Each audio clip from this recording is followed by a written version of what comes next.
Это моя входная зона, дорожка. Слева сначала тоже была просто трава. Но мне казалось это скучным, и я решила сделать такую полоску из кустарников. И для придания цвета выбрала разноцветные. Красные, желтые, зеленые. А также мульча и заборчики из веток придают свой шарм.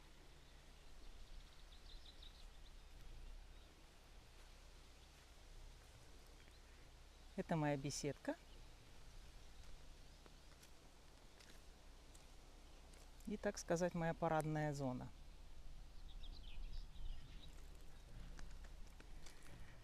Обычно, когда выходишь из дома, хочется смотреть на что-то красивое. Но у меня здесь ничего раньше не было. Вот в 2021 году созданная вот эта вот часть. А здесь было совсем скучно. И поэтому я сейчас вам покажу поближе.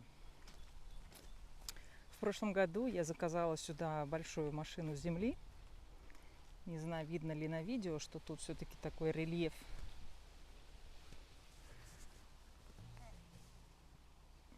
Наверное, не очень видно. В общем, просто в земле у меня ничего не растет. Все должно быть на возвышенностях. Только тогда, вероятно, у корней кустарников и деревьев есть возможность развиваться нормально. Здесь получилась такая зеленая зона. Если честно, немного скучновато. Возможно, когда розы зацветут, будет красивее, но мне все равно чего-то не хватает. И я еще не придумала, как ее разнообразить.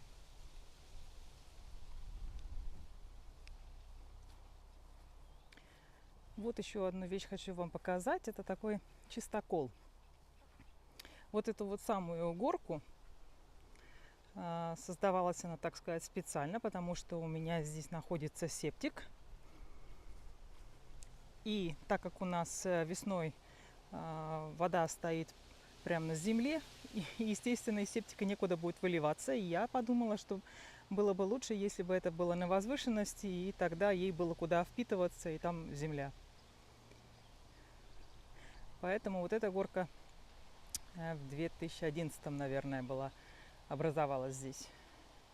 И она постоянно была заросшая, некрасивая. Вот подумала, как бы ее отделить. И вот весной я сюда повтыкала просто разного размера палки. Даже не обрезанные, обломанные, неважно. И вот даже теперь видно, что здесь все травой, высокой травой все заросло. И она как бы отделяет.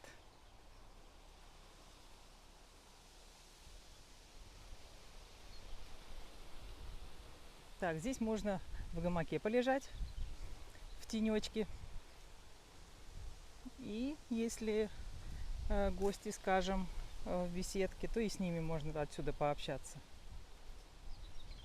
Вот это моя яблоня, которая была посажена здесь одной из первых в 2009 году. Остальные 2-3, по-моему, они сразу вымерли тут. А это осталось. Я весной ее так сильно обкромсала. Поначалу я вообще хотела ее выкинуть, когда создавала 8 лет назад эту клумбу, но пожалела. И вот она теперь тут так осталась, но в прошлом году была очень высокая. А теперь такой бонсай получился. И вот моя клумбочка, которая 8 лет назад была создана, совершенно в моем понимании безуходная. Я ее не поливаю, потому что там геотекстиль, и сверху была толстым слоем мульча. Сейчас, конечно, мульчи меньше осталось, и весной сейчас я...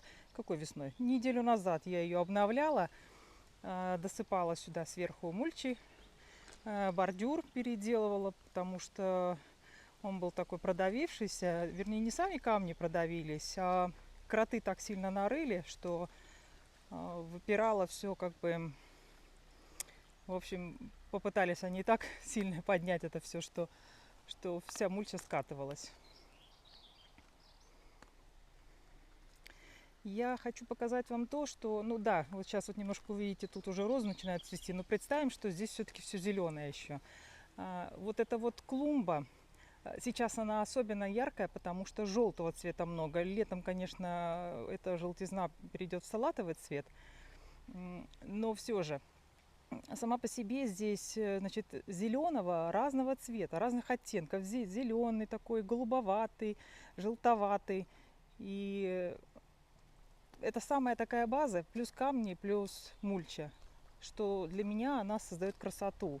И если мне хочется сюда добавить цвета, я беру просто какой-нибудь кашпо, выбираю какого-нибудь цвета.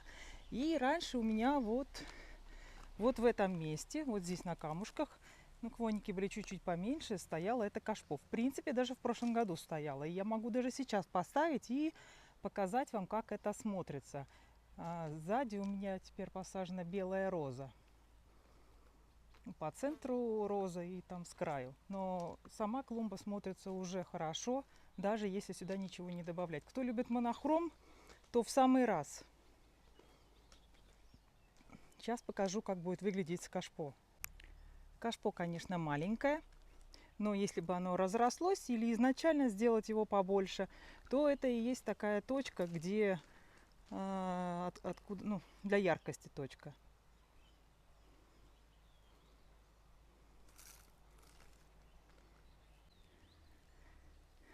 Горшок сейчас, конечно, смотрится не очень, потому что это обычное черное ведро. Но я все свои горшки одену вот в такую вот одежку. Здесь вот еще одну успела сделать. И позже доделаю остальные. Вот есть два горшка здесь побольше. То есть два больших ведра. Ну и вот тут у меня материал, из которого я буду дальше делать. Кашпо я сейчас верну на место. Теперь по поводу вот этой вот зоны с прудом. Значит, 8 лет назад этот пруд, вот это вот, эти клумбы были созданы. Скажем так, вот это, то, что вы тут видите, здесь нет земли. Прям под мульчей здесь геотекстиль. И так, я попробую вам показать. О, тут у меня уже, ну вот, щебенка. Здесь просто щебенка. Мысль была такая, чтобы возле пруда не было никакой земли, чтобы земля не попадала в пруд и не засоряла его. Но вот пару лет назад дали мне парочку молодила. Я их просто сюда среди мульчи положила, и они тут вполне себе хорошо себя чувствуют. Даже не поливая, ничего не делаю. Вот в этом году они особенно какие-то красивые. Когда-то здесь были не петунии, а какие... Вот я даже не знаю, как они точно называются, эти цветы, да, анютины глазки или как. В общем, они здесь посеялись, и я их не убираю. Думаю, ну ладно, пускай.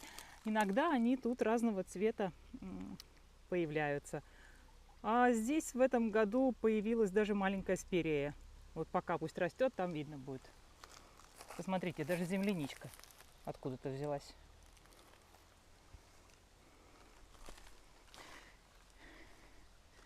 Буквально неделю назад, когда я обновляла вот эту вот мульчу всю, здесь еще выглядело некрасиво.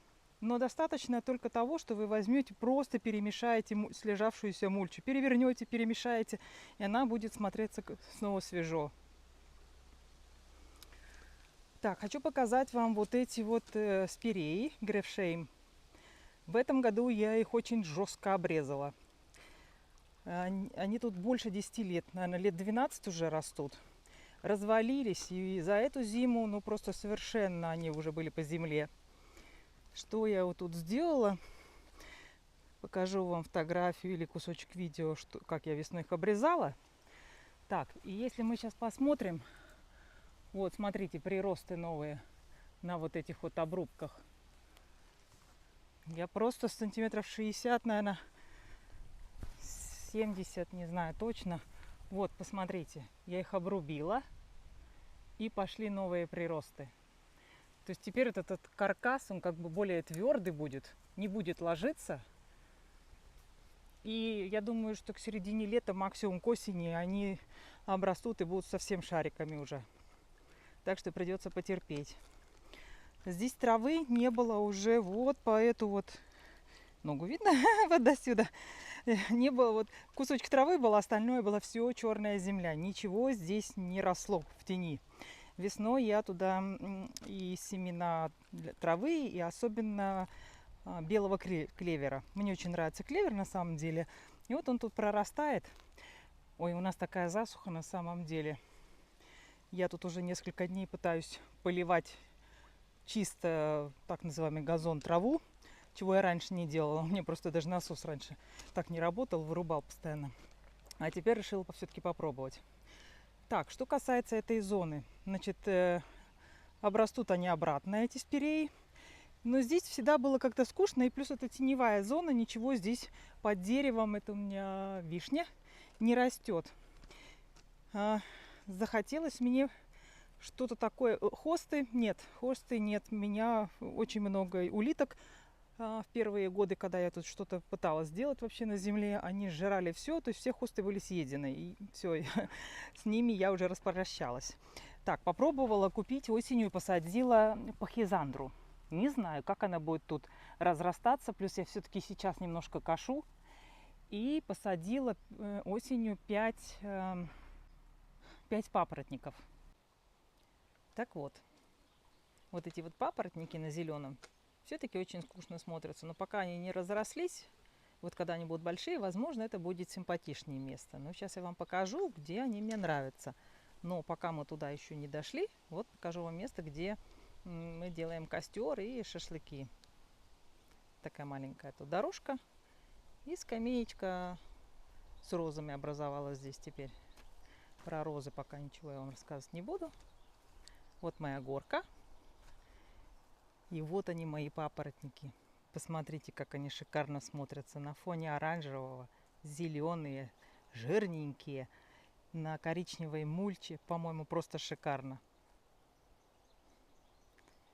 И вот ряд из моих кустарников. Пузыреплодники желтые и красные рядом смотрятся очень красиво. Здесь такие поменьше, чтобы солнышко попадало. И там опять пузыреплодники. Кстати, посередине еще не вырос, поздно посадила. Вот откуда я взяла папоротники в ту зону. Все выкопала здесь. И как вы думаете, как их тут нашла? Ведь тут же тоже геотекстиль. Так они сами себя показали. Вот посмотрите. Вот здесь тоже один просится.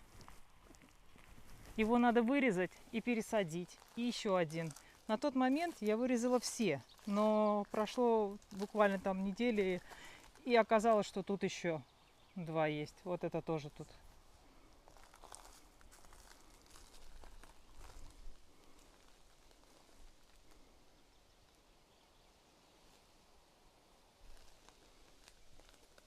Ну что, пойдем дальше прогуляемся. Буду стараться ничего не вырезать, чтобы вы видели, как я иду и какой у меня сад.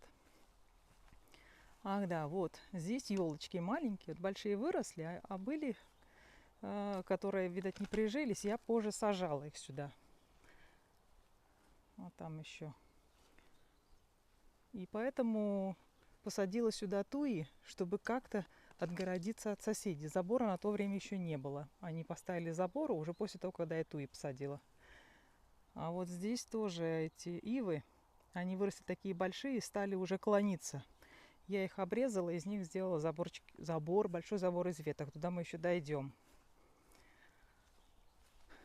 Вот эти вот пузыреплодники здесь очень красиво будут смотреться, когда вырастут. Будут давать цвет, чтобы мне из дома, когда я смотрю, или когда сижу в гамаке. Вот тот гамак, мы когда туда вернемся, обязательно покажу то, что я вижу оттуда и что мне важно. Вот тут заброшенная стенка. Надо вот это оранжевый перекрасить в белый. И вот этот вот сорняк, с одной стороны сорняк, но здесь он так к месту, и мне нравится. Он голубым цветет и как почвопокровник все закрывает. Вот пытаюсь тоже везде потыкать розы. Так, вот эта вот стенка была создана для того, чтобы принимать гостей, когда у нас был день открытых хуторов. Здесь стоял столик со стульями. Вот. И вот эта мульча сейчас, если вы видите, она такая слежавшаяся, серая. На самом деле ее очень легко обновить, если, конечно, есть хоть какой-то слой тут. То есть вы просто берете как я показывала, у пруда. И просто вот это вот перемешиваете все.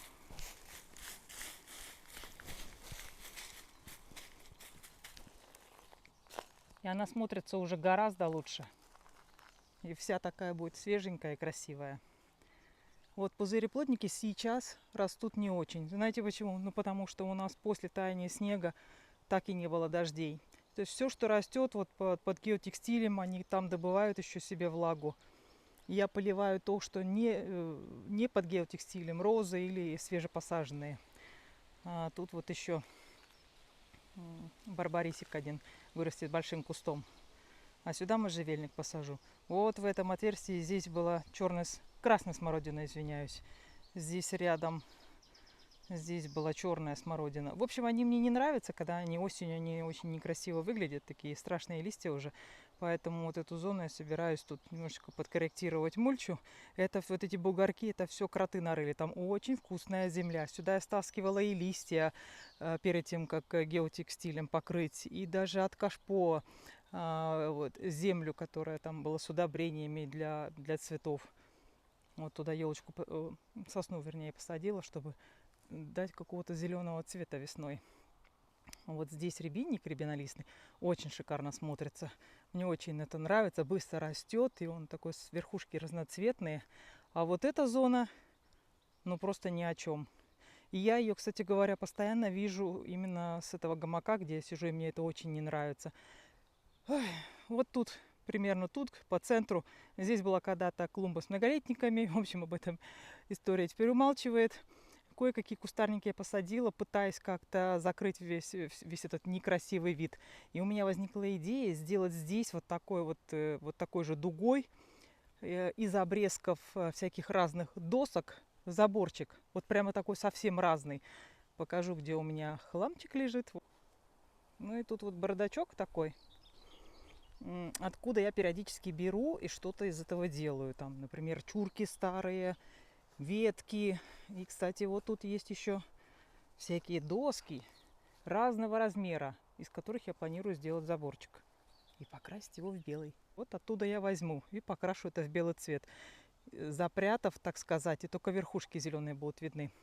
Вот видите, орешник красный. Вот это вот то, что хотя бы издалека рано или поздно подрастет побольше. Сзади там еще один и будет давать цвет. Вот пузыреплодники сюда тоже посадила я 2 года назад, но они растут очень плохо здесь. Они были посажены раньше, чем те, которые вон там. Потому что там хорошая земля, опять-таки. Там внизу я опять всего добавляла, и дерен, и все. Туда я добавляла и дерн, который снимала. В общем, там много чего, и листьев, и всего. А здесь просто в землю посаженные. Видите, просто в земле. Даже я вокруг полол. В прошлом году косила, полола. Сейчас уже мне было лень. И тут еще вот этот вот самый рябинник, он немножечко тут размножился. И тут я его не убираю, пускай зарастет. То есть такое место будет из кустарников. А здесь мои просторы, которые приходится косить. Не, ну раньше, как любой европеец, я косила, так сказать, от границы до границы, все как положено, ну почти. Вот. А когда у меня газонокосилка сломалась, и к тому же еще я сюда вот эти вот ветки, которые посрезала, не успела их обработать, и просто невозможно было косить. Заказала трактор, который большой приехал, косил высокую траву, и вот он выкосил мне так как раз таки дугой, как вот такими дугами, куда можно было доехать, так сказать. И после этого я поняла, что это красиво. Не надо от забора до забора, то есть от соседа до соседа. Зачем? Оставить надо природу, для того, чтобы там было и птицам, и букашкам. В этом году так много птиц, у нас никогда так много не было, хотя деревья давно уже большие, но именно в этом году они как-то особенно поют, прямо с утра и днем, и просто завораживает. И мои пруды, конечно же, в этом им способствуют. Им есть где помыться, есть где попить, потому что в такую засуху вообще, ну да, тут на расстоянии 2 километра тут река есть, по идее. Но все равно, вон там люпин виден сзади. Вот эти вот березы мама моя сажала, когда мы только-только тут, да, лет 15 назад.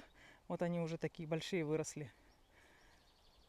А вот эти ивы, это, конечно, рано или поздно все надо будет спилить. Я их потихонечку поспиливаю. Все они вот такие вот. Видите, тут скоро это все сгниет и попадает. Они растут не больше 20-30 лет, и толку от них нет. Ой, все пойдут мне на дрова. Вот потихонечку замещаю благородными деревьями. Вот эту иву надо будет тоже спилить, громадная такая. Вот очень много тут ив. Там у меня огород, там парник видно, но туда мы не пойдем. Там 40 кустов смородины. Там еще закуток сзади. Ну, чисто зеленое такое все. Так, это у меня здесь малина. И вот они, те деревья, которые я потихонечку уже спиливала. Прошлой весной вот этот вот спилила. И вот этот вот. Этот был еще раньше спилен, потому что давал тень. И у меня даже, кстати говоря, почему малина, вот видите, вот тут вот по центру малины нет. Она вся туда перекочевала, потому что там солнце. А в это место, откуда она ушла, хотя именно здесь сначала я ее сажала, сюда я сделала забор из веток. Неживой забор, который у меня ожил. Видите? Вот эти вот палочки из ивы, они практически все прижились. Здесь вторая палочка не прижалась, в конце еще пару штук, и на той стороне, по-моему, одна или две. В общем, их можно будет заменить и дождаться, когда тоже прирастется. И вот я их так подрезаю, и получается так, что мой забор не упадет. Вот проблема с мульчей, не с мульчей. Вот проблема с геотекстилем. Мне было лень придумать здесь вот такую окантовку, как ранее вы видели, из щебенки. Здесь я просто ее положила на землю. И, естественно, все края, вот все эти вот бугры, это все нарытое тут кротами. И плюс, когда косишь, и прямо рядом мульча, то косилка просто ее как бы сжирает. Здесь один слой более толстого геотекстиля, но один слой все равно мало. Вот периодически что-то тут сверху пытается.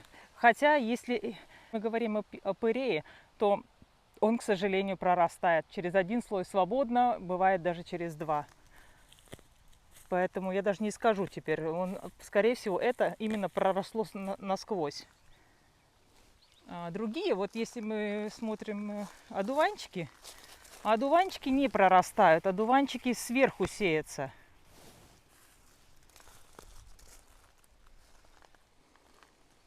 Так что вот эти края я еще все никак не соберусь. Хочу все-таки купить такие кирпичи, камни и сделать аккуратную окантовку, чтобы можно было косить, чтобы мульча не слетала. Иначе получается постоянно мульча уходит, постоянно оголяется это все.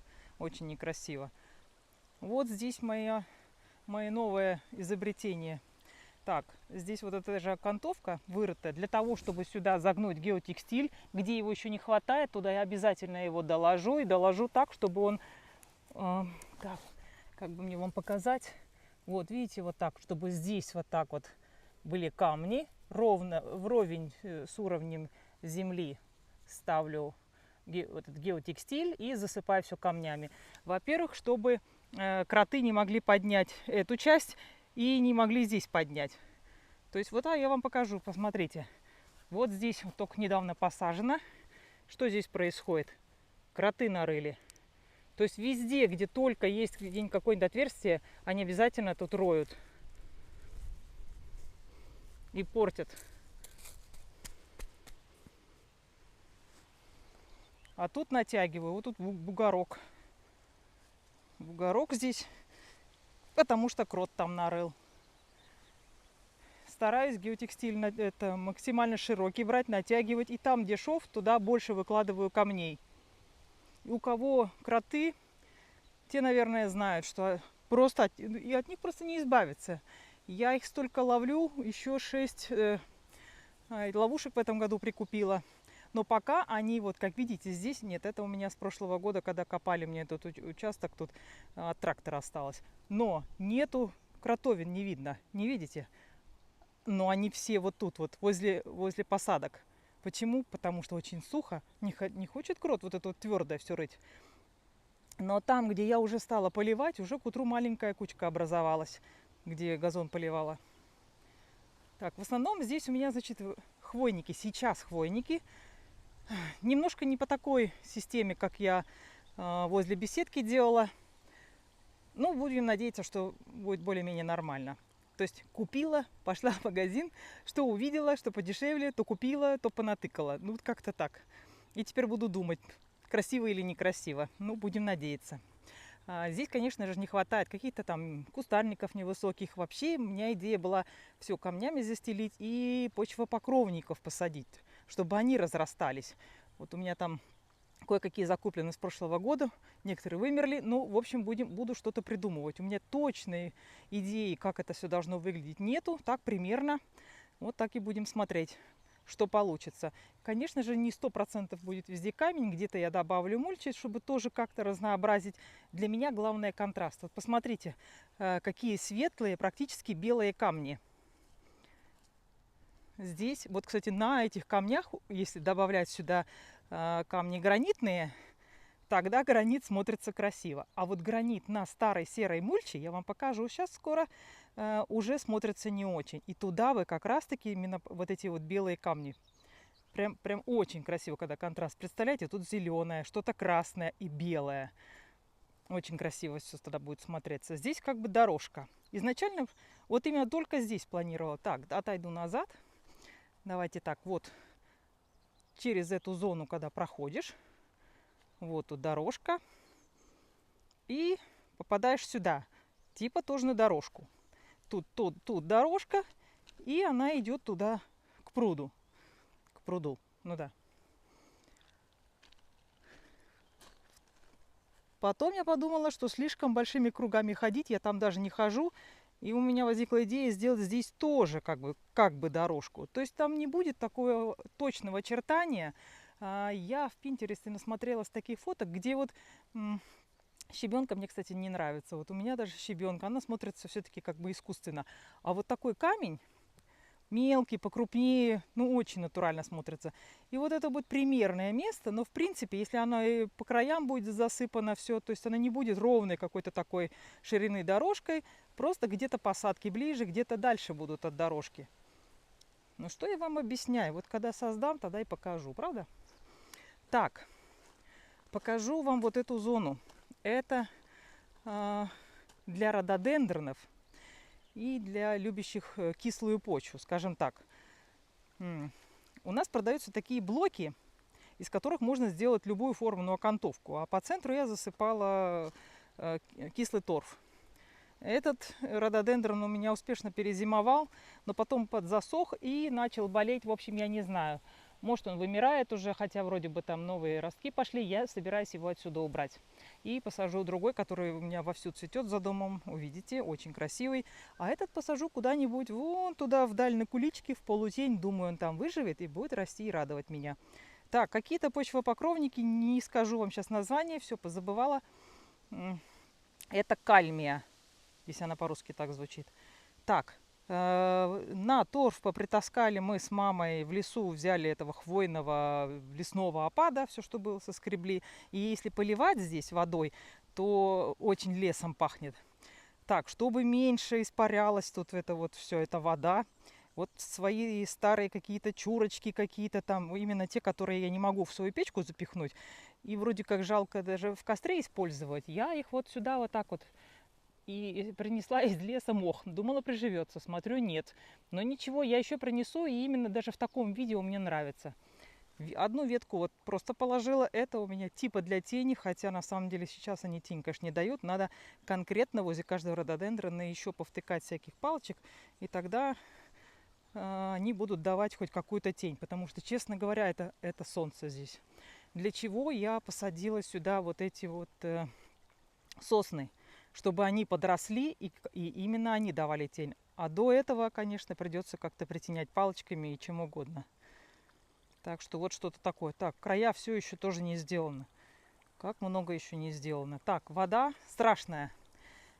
Неудивительно, потому что любая вода, когда стоит, становится очень некрасивой, может зацвести и все что угодно. Главное, я не собираюсь выкачивать и мыть эту воду. Нет, выкачать, возможно, я выкачу после того, когда все камни будут здесь уложены. То есть по краям.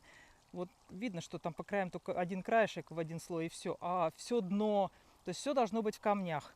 И так как эти камни мне было лень мыть, и они туда вместе там с песком, вот как вот из карьера. Вот у меня тут ирисы попадали, их надо пересадить в более большой горшок и установить вот в эту ямку. Или поменяю вон там пару штук еще других, я думаю, расположение поменяю. В общем, все, что сейчас вот это вот плавает, все это начинает как бы гнить. И очень важный момент, я довольно поздно купила вот этот фонтанчик, который будет все-таки эту воду хоть как-то насыщать кислородом. То есть вода простояла здесь долго без фонтана, и даже не было возможности у меня почистить вот эту вот грязь сверху. Сейчас я купила такой сачок, но... вот, посмотрите, что стало твориться здесь. Вчера обнаружила с утра чуть-чуть, убрала пылесосом специальным. Сегодня опять, как будто бы ничего не убирала. Вот я к вечеру все это снова уберу. Просто размножается со страшной силой. С утра ничего, к обеду вот так вот. Вон. Прям на глазах растет. Ничего, если с тем прудом справилась, с этим прудом тоже справлюсь. Все будет нормально. Очень бы хорошо купить пистию и ряску сюда. И вот именно в низкие места положить. Они будут как раз питаться всем этим. К сожалению, сейчас не знаю, будут ли продавать или нет. 2 года назад случайно купила. Так, здесь у меня такая канавка. Про канавку позже, когда ее создам. Тогда вот про посадки, особенно там хвойники, купилась на дешевую цену, потому что маленькие такие саженцы.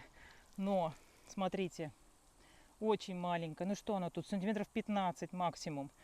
Значит, постоянно надо поливать, ухаживать. Вдруг замерзнет, еще что-то. То есть я, в принципе, не любитель вообще что-то делать. Посадил и забыл.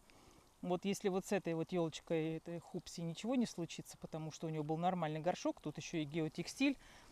Ну, сюда, конечно, еще досыплю мульчи. Но маленькие, конечно, о них надо заботиться. Вот опять кроты нарыли. Вот тут чего-то я понатаскала. Тут еще не хватает некоторых растений. Здесь одну тую большую собиралась сюда посадить. Вот так вот.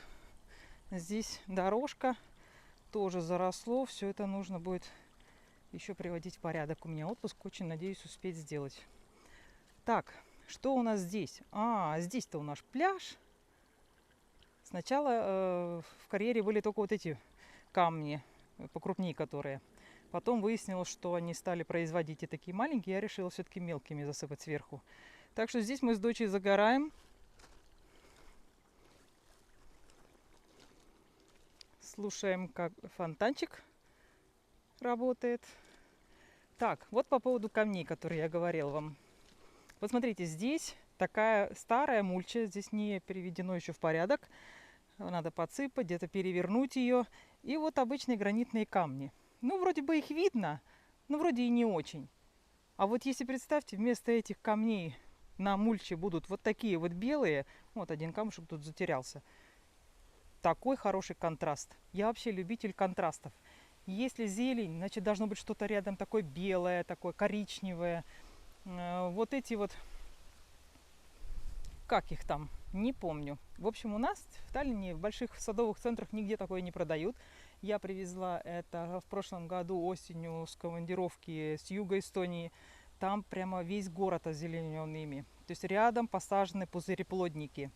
Красные пузыреплодники и вот такие голубо-сизые, не знаю, ну очень яркие, красивые. Конечно, они распространяются, их нужно ограничивать. Ну, у меня здесь геотекстиль, я им вырезала кругляши, в пределах которых они имеют право размножаться. И принесла их маленьким горшочком. То есть получается так, что в горшочке было максимум вот эта вот часть. И то даже, мне кажется, меньше. Это вот сейчас весной наросло. Очень хорошо пошло в рост. То есть, в принципе, вот на те вот горки, может быть, куда-нибудь посажу. Выкопаю здесь, скажем, вот эту вот часть. Останется еще тут много, очень быстро размножается.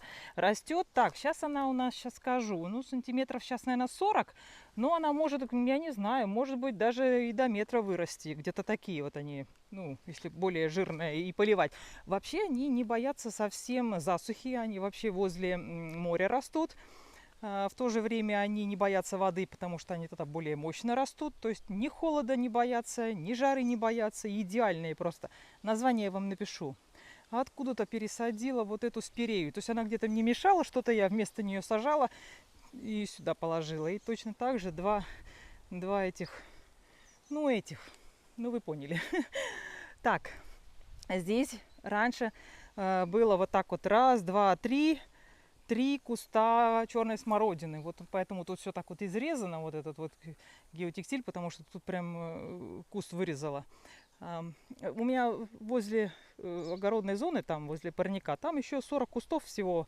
Поэтому то, что я 3 отсюда убрала, ничего не изменилось. Но изменился вид, потому что к осени, даже в августе, смородина становится очень некрасивая. Ну, вы, наверное, видели, листья такие коричневые, какие-то страшные.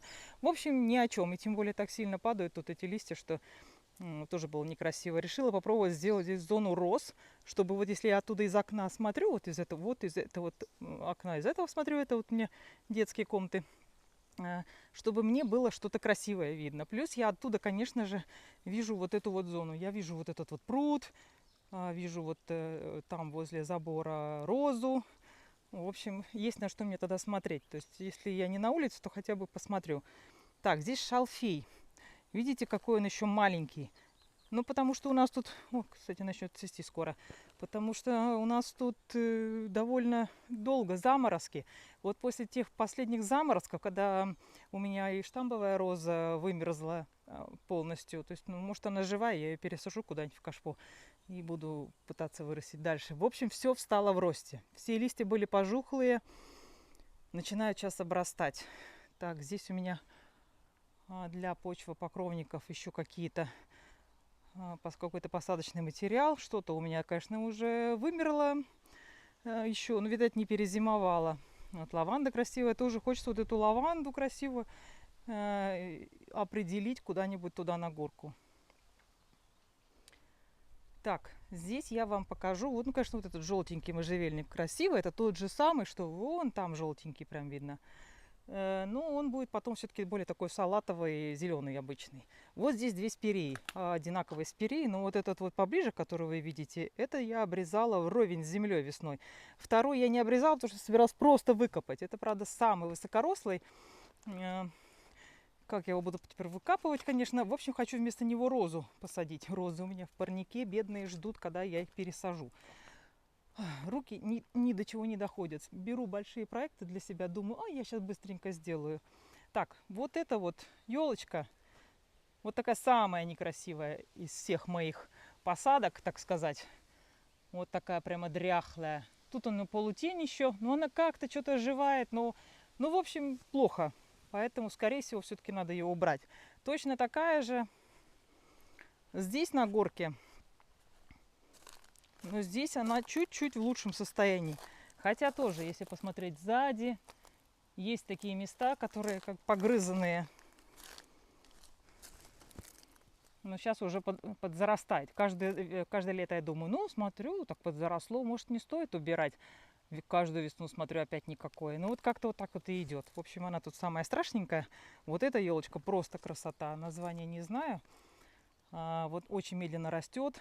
Такая прямо шариком таким, очень красивая. Вот эти были весной, еще буквально неделю назад, когда я делал тут видео с такими более оранжевыми концами. Но сейчас она начнет цвести, вот эта спирея, тоже красненькими. И если ее подрезать сразу, опять верхушки будут такие красноватые. То есть получается она тоже как цветок и исполняет роль цветка. Вот у меня тут сорняк, но мне даже нравится, пока не трогаю. Так. У этой биолобок видно, что одна ветка отломлена. Это я тут весной резала вот тут вот. И одна ветка упала так, что сломала мне самую красивую ветку. Образовалась теперь такая проплешина.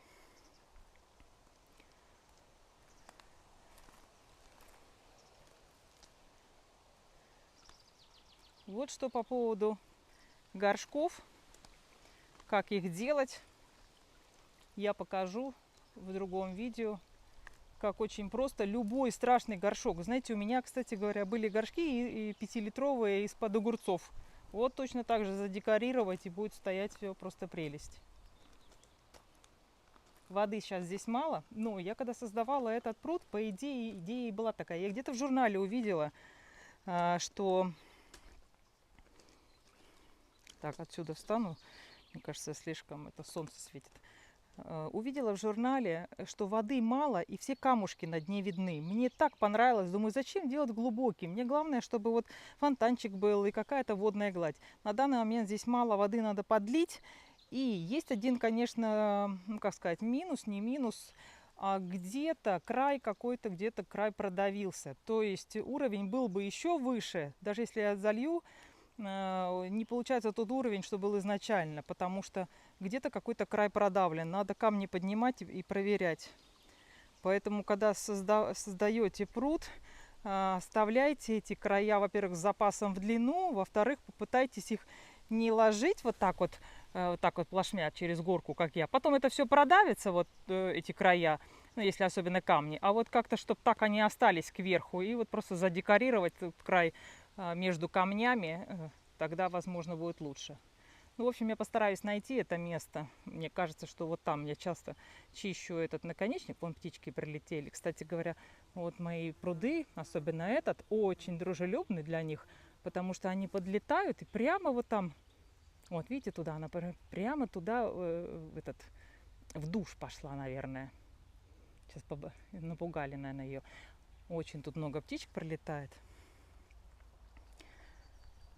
Так, давайте я вам сначала за домом покажу еще быстренько.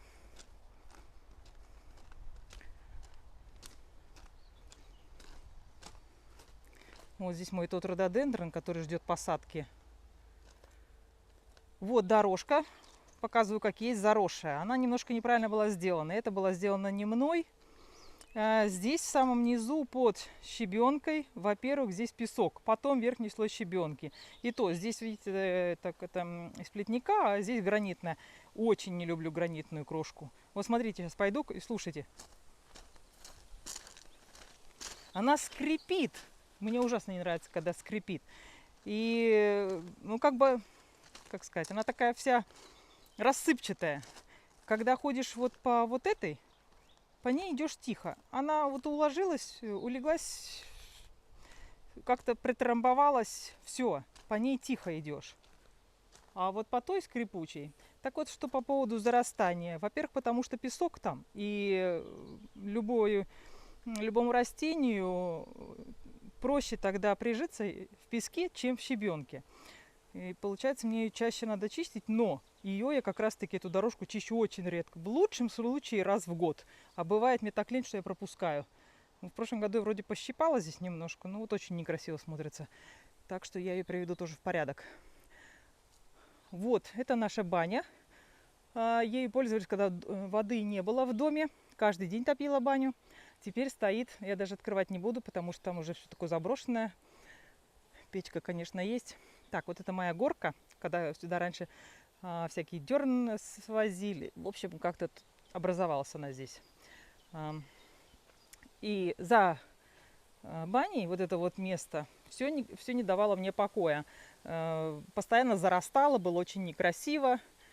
И я подумала в прошлом году, что сделаю здесь забор из веток тоже. Уже нарезала определенной длины, что возле стенки здесь побольше палки, здесь поменьше, и буду так. Но уже передумала и собираюсь здесь сделать из камней. Из камней, так как под яблоней. Я вам покажу.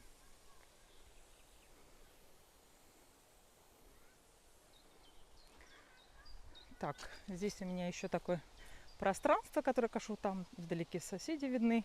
Я вот не хочу докашивать до границы, потому что я как бы тогда сближаюсь, и мне получается, что меня от соседей ничто не отделяет. Мне же нравится, чтобы... Так, покажу сначала отсюда вид. Очень люблю, когда скошены, когда вот какой-то рельеф виден, когда какие-то редкие деревья. То есть не совсем лес, но вот так вот. Я просто пройду здесь вокруг, покажу, суть в чем.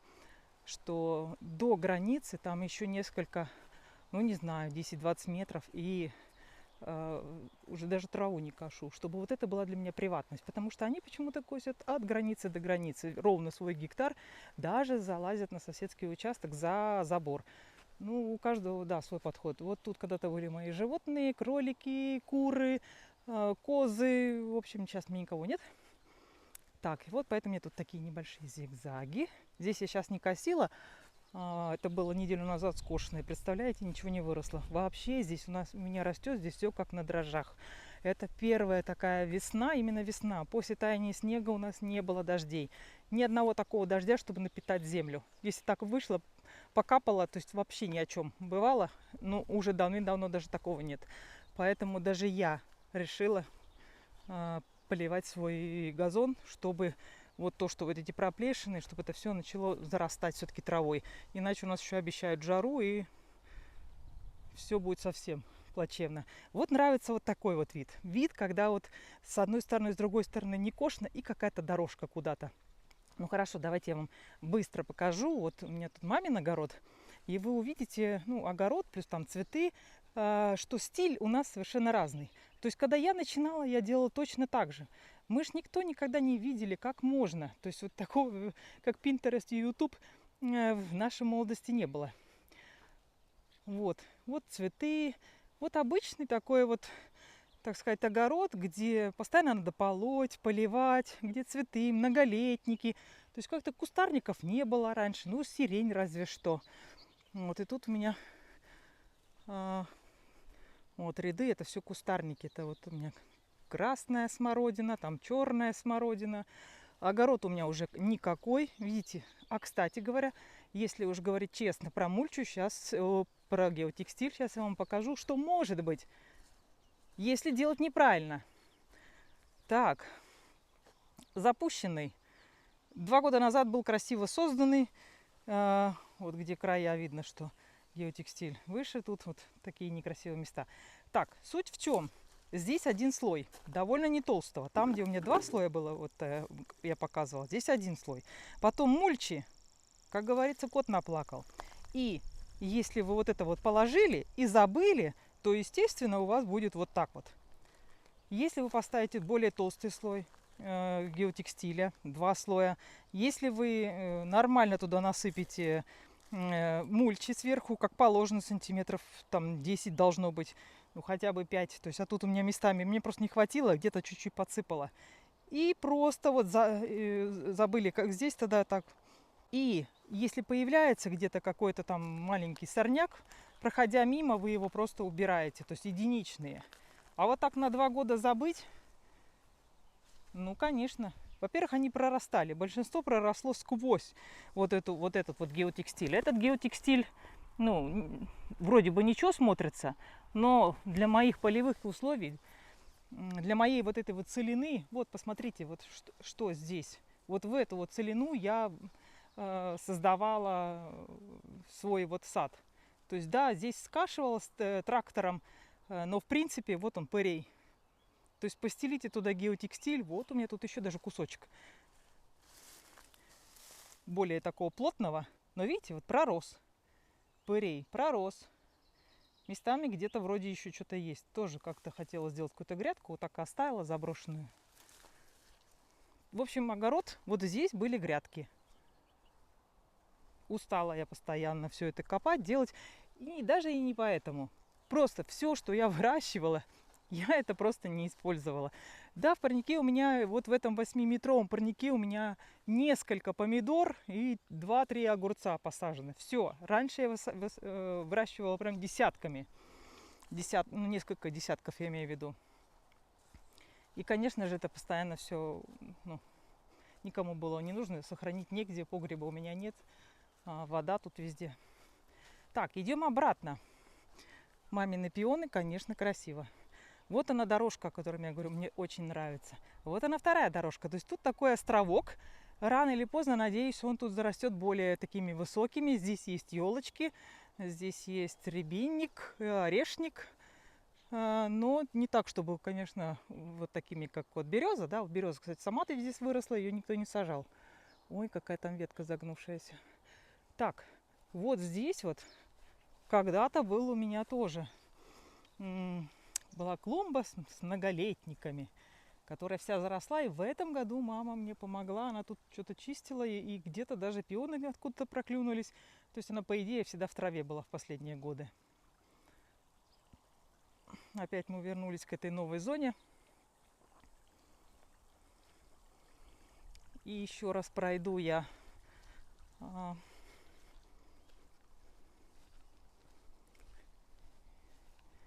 еще раз хочу вам показать и сказать тем, кому монохромный сад нравится. Это не значит, что это должно быть все одинакового зеленого цвета. Вот, пожалуйста, зеленый, голубоватый, желтоватый, что-то вот из желтого потом такой в салатовый превратится. Вот тут барбарисик, там сзади желтенький, этот такой периодически края какие-то более темные. То есть вот такие вот клумбы я обожаю, когда видно мульчу. То есть для меня не надо мульчу прятать, что она типа только для того, чтобы трава не росла там. Нет, мульча для меня это красота. Так, камушки здесь валяются, потому что здесь раньше были камни, здесь был маленький прудик. А вот это вот моя роза, которая после посадки через неделю в морозы, все распустившиеся побеги, все вымерзли. Ну, вроде там одна почка намечается, вроде живое. Так вот, в принципе, вот само по себе нету здесь ни цветов, ничего. Ну, не смотрите на розу, представьте, что это тоже какой-то там зеленый кустарник, какая-нибудь спирея, что все равно она еще сейчас не цветет. Вот. И получается, что это уже красиво. Поставите вместо вот этой розы кашпо, побольше такое, знаете, высокое. Вместо этой розы тоже кашпо. Вот у меня тут на концах желтенькие такие, потому что этот клумбу я называю двойняшки, поэтому решила, чтобы что-то их объединяло. Вот. И будут такие вот клумбы, вот они есть и есть, но не хожу я их, не полоть ничего, да на них даже ничего и не... Вот, смотрите, сейчас я покажу вам один сорнячок. Вот. Ну, увидели, пришли, убрали, все. Нету такого, что ой, надо прополоть, надо прорыхлить. Ничего не надо рыхлить, ничего не надо полоть. У меня единственное, что мое все время забирает, так это косить траву. Долго приходится косить. Тут всякие зигзаги, еще и там немало. Ну, 6-7, наверное, или как говорят по-русски, 60-70 соток приходится мне косить. Ну, вот одна тут тоже. Так, спирея, да, белым начинает цвести. Так, вот теперь я хочу вам показать, где я сижу. В основном, то есть я не то чтобы гуляю по саду, честно говоря. Вот если мы возьмем ту зону с пляжем, то там, потому что туда пойдешь загорать, посидеть, погреться на солнышке, там поэтому хочется, чтобы было красиво. Просто так куда-то я не гуляю. Ну, не знаю, лень. Так вот, вот мой любимый гамак. Садимся сюда. Смотрим, что мне видно. Вот я поворачиваюсь в эту сторону. Вижу это кашпо, вижу эту приподнятую клумбу, вот эту елочку голубую, там зелень. И, кстати, там очиток теперь красный есть, так что будет давать контраст как раз рядом с голубой елью. Вот то, что я вижу дальше. Вижу я вот эти вот кашпо, которые здесь разрастутся. Вижу этот фонтанчик. Подальше эти клумбы. Конечно, вам на видео не видно так, как мне, ну, в жизни имеется в виду, потому что на видео кажется все гораздо дальше. Мы-то видим в жизни как бы ближе все. Потом я вижу вот эти вот кустарники, раньше они были большие, довольно симпатичные, да, и вот там, где теперь пузыреплотники, там раньше была полная тень. Ну, теперь они будут расти, и теперь я вижу вот эти папоротники. То есть вот он, мой обзор. И мне, ой, это я покручусь прямо в этом, в гамаке прокрутилась. Вот это та красота, которая... И мне очень нравится смотреть вдаль, вон туда вдаль, где березы. Особенно, когда скошено. Сейчас вот я не косила сегодня, это неделю назад скошено. Вот так вот. Ну и если мне здесь жарко, солнце светит, всегда можно пойти посидеть в теньке. И напоследок, вот смотрите, вот этот вот Вот это барная стойка. Вот это вот полка. Стол. Ну, правда, из поддонов старых. И вот этот вот диванчик. Это я все сделала сама. Очень быстро, просто и дешево. И если вам интересно, я, конечно же, вам расскажу, покажу, как я это делала. Кое-какие фотки есть и просто покажу конструкцию. Очень удобно, посмотрите. Это как раз для кафе создавалось, когда у меня были тут гости. И это обычные доски. Вот, кстати, рассохлись уже, видите? А так, расцветка какая красивая. Делается сначала краской одной, а потом, кстати говоря, таким сероватые мазки такие. И получается очень красиво. Вот у меня было старое, некрасивое, желтое, ржавое мусорное ведро. Вон даже вмятина, видите? Но если его вот так вот покрасить в такой графитовый цвет, оно смотрится просто как дизайн арт-объект. Точно так же и холодильник. Старый, желтый, никакой. А можно вот даже и бутылочки покрасить, видите? Хорошая краска, если, то...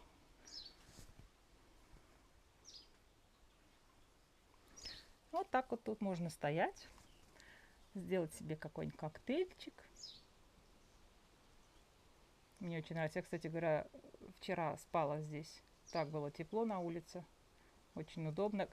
Создавался он, этот диванчик создавался под матрас. Матрас у меня 80 на 2 метра. Вот под него, ровно под него я делала конструкцию. Ну вот.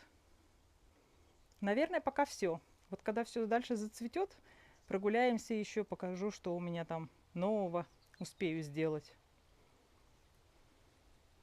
Всем спасибо, всем пока.